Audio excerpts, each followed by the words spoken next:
There's a subtle art to not telling me where to go in a video game.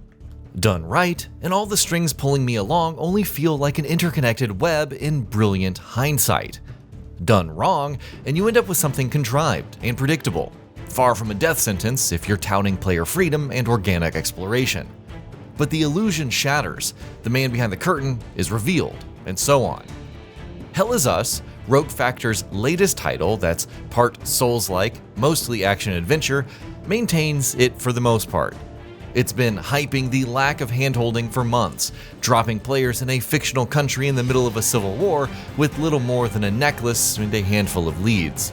Amid the obvious commentary on the horrors of war and the crimes perpetrated by both sides, it dabbles in the supernatural, with an event known as the Calamity spawning hollow walkers who terrorize survivors and soldiers alike. The parallels between them and the real horror that's been obvious since day one, it's us, humanity, surprise. Amid all this, how does Hell Is Us tackle one man's search for his parents and the brutal, uncompromising portrayal of war while maintaining that action-adventure framework, offering just enough of incentives to progress, but also leaving you up to your own devices? Somewhat awkwardly, truth be told, but it's a combination that still works. The setting is Hadia, divided into multiple regions, with the Sabinians and the Palamists at war. You're not privy to the front lines. Instead, the journey unfolds from the perspective of Remy, a peacekeeper who goes AWOL, or rather through his flashbacks as he's seated opposite a mysterious individual, drugged with truth serum and forced to recount what went down. While this approach is seemingly only in place for one reason, I do appreciate little details like the save points being polygraphs. Dying also causes some trippy feedback, with the individual reminding him that that's not how things went down. A nice little attention to detail, even if faster respawns would have been preferred after seeing these scenes several times. After obtaining some mysterious weapons in the prologue and surviving his first encounter with a Hollow Walker, Remy ventures forth with an APC, tablet, and a drone to pursue the first leads about his father. From the outset, I really like the overall vibe of Hell Is Us. Disparate, bleak, but also mysterious. However, the opening hour can take some time to grab you with its straightforward layouts. Remy isn't thrown into the deep end immediately, but thankfully that changes in Akasa Marshes, which is also where the first town is located. It's here that the true atrocities of the war are laid bare. Entire families torn apart and executed. Soldiers reveling and disgusted by the slaughter in equal measure. Corpses hanging from trees. Even if some of the NPC's dialogue can come across as occasionally stilted or cheesy, Rogue Factor does not hold back from these depictions. Perhaps most depressing about all of this is that there are few happy endings, and even fewer if Remy doesn't get involved in some way. Hell Is Us starts as a pseudo-mystery, Good Samaritan journey and works out pretty well. As you interact with more characters, more leads and branches open up, spurring you to explore other places.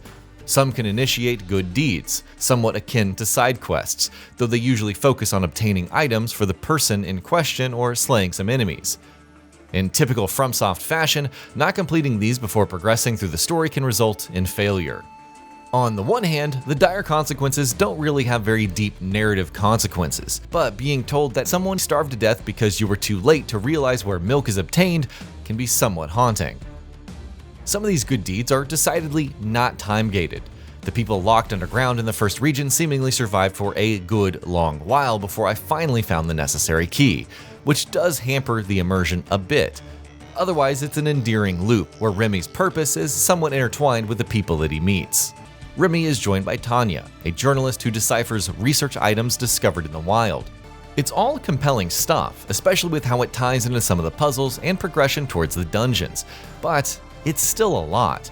I also have some heat with Remy as a character. He's a sociopath, which shouldn't mean ignoring others' feelings, their rights, and so on.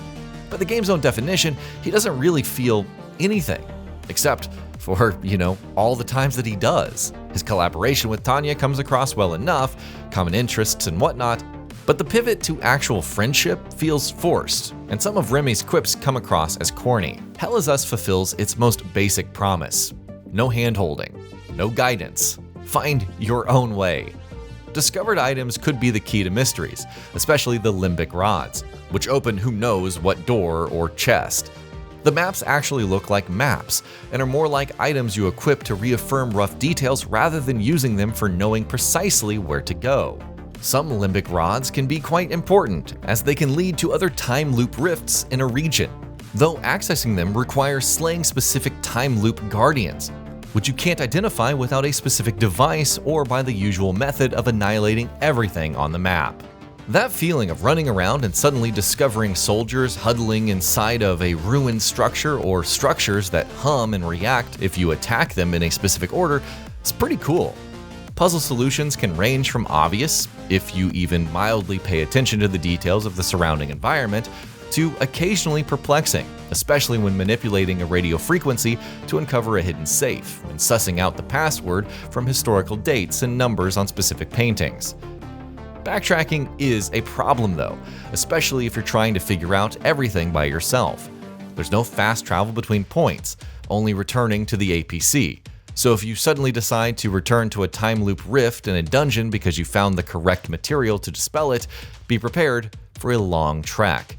Combined with the design of some environments, why does Akasa Marshes have so many places that you can fall into and die, requiring circling long distances? And exploration sometimes becomes tedious as a result. On the bright side, there are the dungeons, perhaps the highlight of the entire experience. From the Limbic Forge with its dropping water levels to the Fallen's final resting place with its various trials, from the tower and its pain-inducing timed puzzles to the museum with its colored switches opening different doors. They feel like maze-like and confusing in a good way. Keeping track of locations and where to use certain items is important, if not overtly complicated, and they offer a healthy balance between combat and puzzle solving with plenty of unique rooms and encounters. As Souls-like as the combat may seem, light and heavy attacks, stamina bar at all, it's actually more akin to Nioh. Upon landing attacks on enemies, small particles gather around, creating a healing pulse triggered with R1. Timing this correctly also restores stamina, seemingly encouraging a hyper-aggressive approach. However, the particles dissipate if you take a single hit, even while blocking, so there is a risk versus reward approach, except that you can block and trigger a healing pulse at the same time, reducing that risk greatly. Regardless, the overall feel of combat is quite nice. Parrying is responsive, albeit very easy to pull off, and the movement feels crisp more often than not. The dual axes were my weapon of choice, simply because of their sheer speed. The regular sword felt a little too sluggish for my liking. You can also opt for a greatsword and a polearm, each with unique charge attacks. By improving a weapon's grade, it can be imbued with an emotion, for lack of a better word, thus allowing for attaching specific glyphs with unique abilities.